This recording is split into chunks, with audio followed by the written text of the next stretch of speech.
gonna calculate the number of molecules if we have given the grams mass. In the last question, what we calculated, we calculate the mass and we have given the number of molecules. But here we have to calculate the number of molecules and we have given the mass and the name of the compound. Now, first of all, the first step to do the numerical is to form its data.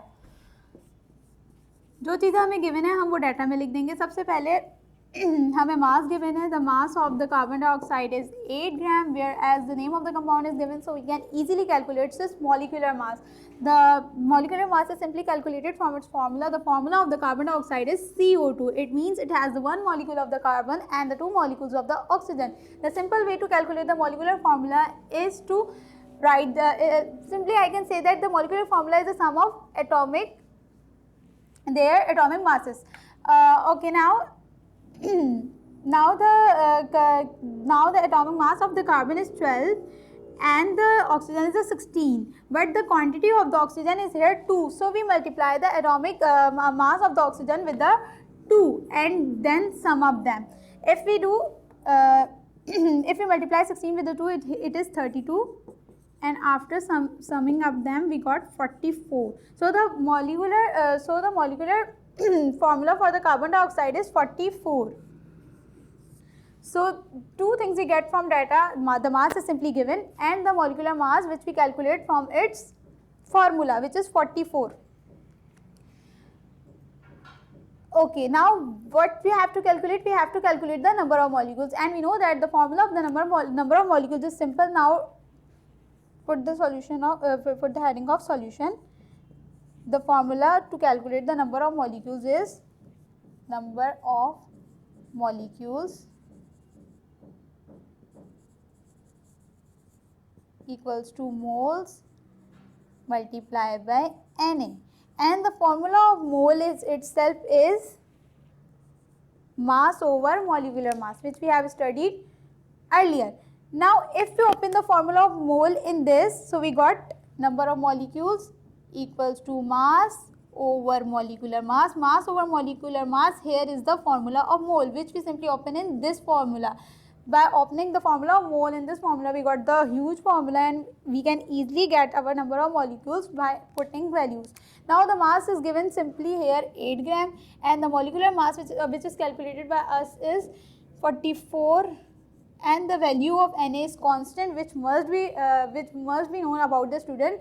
If the value of Na is not given in the question, so it is not an any unusual thing कि अगर paper में आपको Na की value नहीं given है तो आप ये नहीं कह सकते चेकर को कि Na की कांस्टेंट एवोगाड्रो कांस्टेंट की वैल्यू नहीं गिवन, सो सवाल इनकम्प्लीट है. तो ये इनकम्प्लीट सवाल नहीं है. आपको हर कांस्टेंट की वैल्यू लाजमी पता होनी चाहिए, क्योंकि लाजमी नहीं है कि पेपर में कांस्टेंट की वैल्यू गिवन हो. कभी कभी गिवन भी होती है और कभी कभी नहीं भी गिवन होती.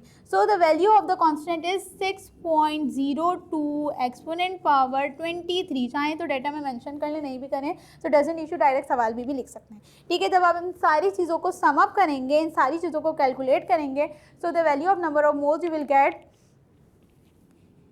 1.09 exponent power 23, which is the value of the number of moles. तो अब आप क्या करेंगे, सबसे पहले आपने डाटा की हेडिंग डाली, फिर आपने सॉल्यूशन की हेडिंग डाली, अब लास्ट में आप एक हेडिंग डालेंगे रिजल्ट. रिजल्ट में क्या लिखेंगे, in 8 gram of carbon dioxide there are 1.09 exponent power 23 molecules. उन्होंने क्या बोला था हमें कि बताएं कार्बन डाइऑक्साइड के 8 ग्राम में कितने नंबर ऑफ मॉलिक्यूल्स होंगे. तो हमने क्या फाइंड आउट किया है, number of molecules find out किए हैं. तो आपने जो भी quantity of number of molecules आया है आप लिखेंगे कि this number of molecules are present in 8 gram of carbon dioxide. Now moving towards another numerical, which is calculate the number of atoms in 5 gram of aluminium. Now what we have to calculate, the number of atoms, and the formula of the number of atoms and number of molecule is the same. The simple process or the simple first step is to form the data. The thing which we have given here is the mass of the aluminium, which is 5 gram. अच्छा, अब देखें इस step में instead to find out the molecular formula, we have instead to find out the molecular mass, here we have to write the atomic mass, because the reason is कि यहाँ पे कोई बड़ा कंपाउंड नहीं गिवन। मॉलिक्यूलर मास जो होता है वो हमेशा बड़े कंपाउंड्स का निकलता है, यानी कि जो दो एलिमेंट्स आपस में कंबाइन होकर कंपाउंड बनाते हैं उनका मॉलिक्यूलर मास निकाला जाता है। लेकिन जहाँ पे तो एक ही एलिमेंट गिवन है तो इसका मॉलिक्यूलर मास नहीं निकलेगा बल्कि इसका एटॉमिक मास लिखेंगे हम। और एटॉमिक मास आपको सवाल में गिवन होगा एल्यूमिनियम का, which is 27। The atomic mass of the aluminium is 27। ठीक है, फाइंड आउट क्या करना है हमें, number of atoms find out करने। जो चीज़ फाइंड आउट करनी होती है उसको आप रिक्वायर्ड की हेडिंग में भी लिख सकते हैं अलग से, या डेटा की हेडिंग में लिखना चाहें तो इट डजेंट मैटर, बट अगर रिक्वायर्ड की हेडिंग में लिखेंगे तो it will be more better. Now solution की हेडिंग डालेंगे। The formula to calculate the number of atoms is simply Avogadro number multiply by moles. It is the formula to find out the number of atoms. We do the similar thing which we have done before कि यहाँ हम moles का formula open कर लेंगे क्योंकि मोल की value दी हुई होती है। अगर फॉर सपोज यहाँ लिखा होता है calculate the number of atoms in 3 moles, तो हम क्या करते हैं, हम यहाँ सिंपल मोल्स की वैल्यू डालते हैं, एवोगाड्रो नंबर की वैल्यू डालते हैं और नंबर ऑफ एटम्स हमारे पास निकल आते हैं। लेकिन इन्होंने यहाँ क्या किया है, इन्होंने हम देखें डाटा को देख के ये डिसाइड करेंगे कि हमें मोल का फॉर्मूला खोलना है या नहीं खोलना है, सिंपल मोल की वैल्यू पुट करनी है यहाँ। लेकिन मोल की वैल्यू गिवन ही नहीं है, so we have to do, हमें कुछ ऐसा आउटकम या किसी ऐसे कॉन्सिक्वेंसेस तक पहुँचना होगा कि हम इजीली अपना आंसर निकाल लें। अब यहाँ पे हमने देखा कि हमें मास गिवन है, तो मास हम कैसे कैलकुलेट कर सकते हैं। हमने ये रियलाइज़ किया कि अगर हम मोल का फॉर्मूला ओपन करेंगे, लाइक मोल का formula mass upon molecular mass होता है, so we can easily get these values into our, so we can easily incorporate these values into our formula. Now by opening the formula of moles, which is mass upon molecular mass, now put the values. The value of the constant Avogadro number is 6.02 exponent power 23.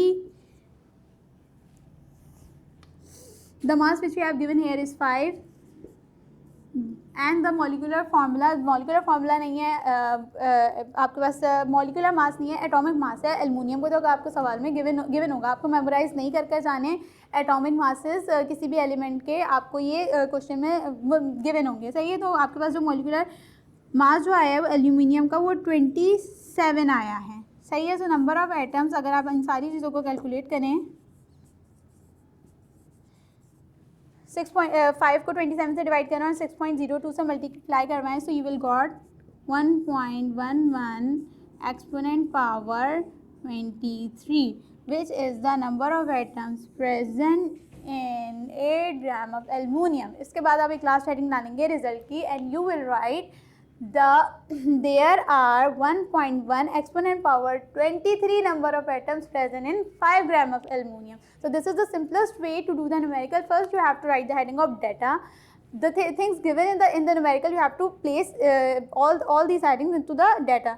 Now after data you have to put the heading of required, यानी जो चीज़ पूछी गई है आपसे आप वो required की heading में लिखेंगे और उसके आगे क्वेश्चन मार्क बनाएंगे। जैसे कि मैं यहाँ बनाना भूल गई, नंबर ऑफ मॉलिक्यूल्स पूछे थे, तो नंबर ऑफ मॉलिक्यूल्स लिख के आप आगे ऐसे क्वेश्चन मार्क बनाएंगे, यानी कि ये चीज़ पूछी गई है। उसके बाद आप सॉल्यूशन की हेडिंग डालेंगे, सॉल्यूशन में जो भी फार्मूला वगैरह है उसको लिखेंगे और जो चीज़ें दी हो उसको उस फार्मूला में इनकॉर्पोरेट करेंगे, देन आप रिजल्ट की हेडिंग डालेंगे। So this is the easiest way to do numerical. Thank you.